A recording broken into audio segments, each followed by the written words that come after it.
Dear friends and dear students, welcome to my YouTube channel Delta DM Maths Point। দেখো আজকে ক্লাসের বিষয় class 8-এর বীজগণিতের লঘিষ্ঠ আকারে প্রকাশ কোষে দেখি 15-এর লঘিষ্ঠ আকারে প্রকাশের যে সমস্ত অঙ্কগুলো আছে সেই সমস্ত অঙ্কগুলো নিয়ে আমরা এখন সলভ করব।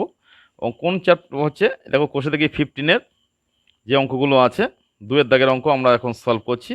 2-এর দাগের এই অঙ্কগুলো পরস্পর আগের ক্লাসে সলভ করেছি। এখন এই 7-এর দাগের যে লাস্ট অঙ্কটা আছে এই অঙ্কটা সলভ করব। দেখো কত সহজ পদ্ধতিতে অঙ্কগুলো সলভ করা যায়।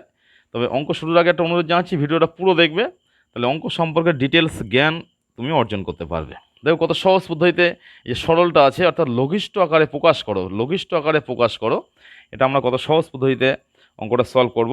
ভিডিওটা পুরো দেখলে বিষয়টা ক্লিয়ার হবে এবং অঙ্ক সম্পর্কে ডিটেলস একটা জ্ঞান অর্জন করতে পারবে।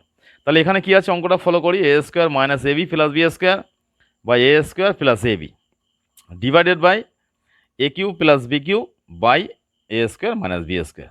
তাহলে এখানে কি করতে হবে, সূত্র অ্যাপ্লাই করতে হবে, এখান থেকে কমন নিতে হবে। অঙ্কটা করার আগে এইগুলো চিন্তা করে নেবে, এখানে সূত্র হবে, এখানেও সূত্র হবে।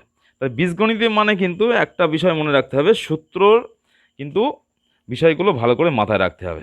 আমি এর আগে কয়েকটা ক্লাসে বলেছিলাম যে বীজগণিতের সূত্রগুলো কিভাবে অঙ্কের মধ্যে অ্যাপ্লাই করতে হয় বা বীজগণিতের বিভিন্ন উৎপাদক বিশ্লেষণ সূত্রের সাহায্যে কিভাবে করা যায় সেই সংক্রান্ত অনেক ক্লাস নিয়েছি। যারা পুরনো তারা নিশ্চয়ই জানো বিষয়গুলো, সেইগুলো যদি ক্লাসগুলো ভালোভাবে দেখে থাকো এই অঙ্কগুলো সহজে বুঝতে পারবে। যারা নতুন তারা সেই ক্লাসগুলো ভালোভাবে ফলো করো, চ্যানেলটাকে সাবস্ক্রাইব করলে সমস্ত অঙ্কই পরস্পর পেয়ে যাবে এবং ভিডিওটাকে লাইক দিয়ে রাখলে তুমি পরস্পর অঙ্কগুলোও পেয়ে যাবে।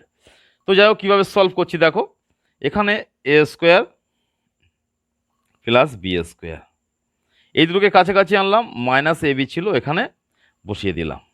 নিচে কি আছে এ স্কোয়ার প্লাস এবি, এর থেকে কি করা যাবে, একমাত্র কমন নেওয়া যাবে এটা, এছাড়া কিছু করা যাবে না। বিষয়টা বোঝা গেল। তারপর ডান দিকে কি আছে দেখো, গুণ ভাগ চিহ্নটাকে গুণ চিহ্ন করলে কি হয়, এই লব বাই হরে যেটা থাকে হরটা লবে যাবে, লবেরটা হরে আসবে। তাহলে এখানে হরে যেটা ছিল এ স্কোয়ার মাইনাস বি স্কোয়ার সেটা লবে যাচ্ছে, আর এখানে যেটা আছে লবেরটা হরে আসছে, A cube plus B cube. বিষয়টা ক্লিয়ার হলো।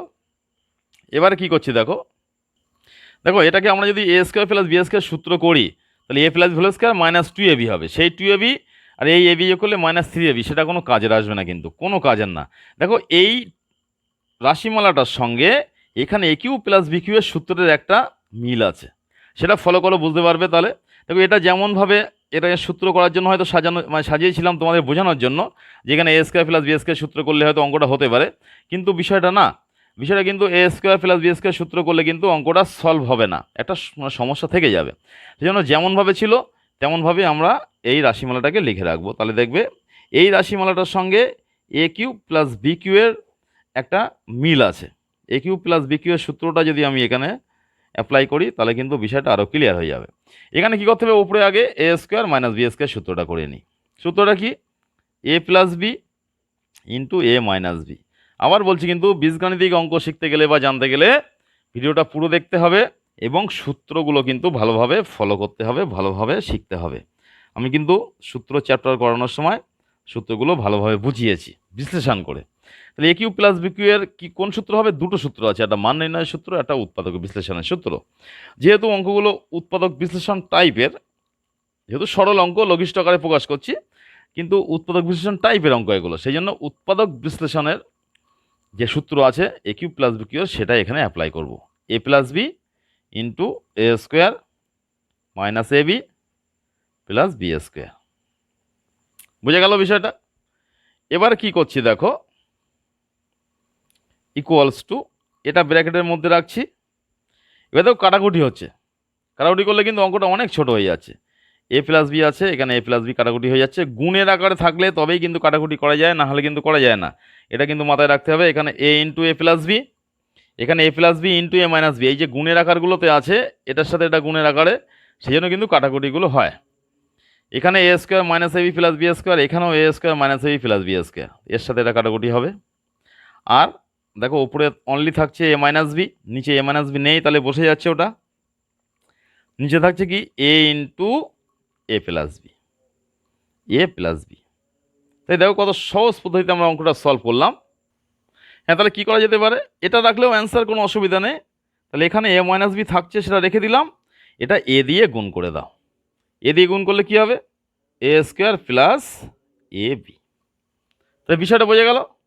তাহলে এইভাবে দেখো, সহজ পদ্ধতিতে অঙ্ক শিখতে গেলে বা অন্যকে শেখাতে গেলে কি করতে হবে, তোমাকে আগে ভালো করে অঙ্কটা শিখতে হবে। আর তোমাকে অঙ্কটা শিখতে গেলে কি করতে হবে, চ্যানেলে থাকতে হবে, চ্যানেলের বিভিন্ন ভিডিওগুলো ফলো করতে হবে, এবং আরও একটা কাজ করতে হবে কি, সেটা হচ্ছে এই অঙ্কটা বারে বারে দেখতে হবে, দেখে নিজে ভালোভাবে বুঝে নেবে, নিয়ে অন্যকে যদি সহজ পদ্ধতিতে অঙ্কটা শেখাতে পারো, তাহলে ভাববে তুমি সহজ পদ্ধতিতে অঙ্কটা শিখলে। তো যাই হোক, পরবর্তী ক্লাসে আমরা এর পরের দাগের থেকে অঙ্ক শুরু করব, বা এই সংক্রান্ত বিভিন্ন বীজগাণিতিক বা বেসিক নিয়ম, এই সমস্ত ধরনের অঙ্ক নিয়ে আলোচনা করব। তোমরা সঙ্গে থাকবে, অর্থাৎ চ্যানেলটাকে সাবস্ক্রাইব করে ভিডিওটাকে লাইক দিয়ে সকলের মধ্যে শেয়ার করে দেবে।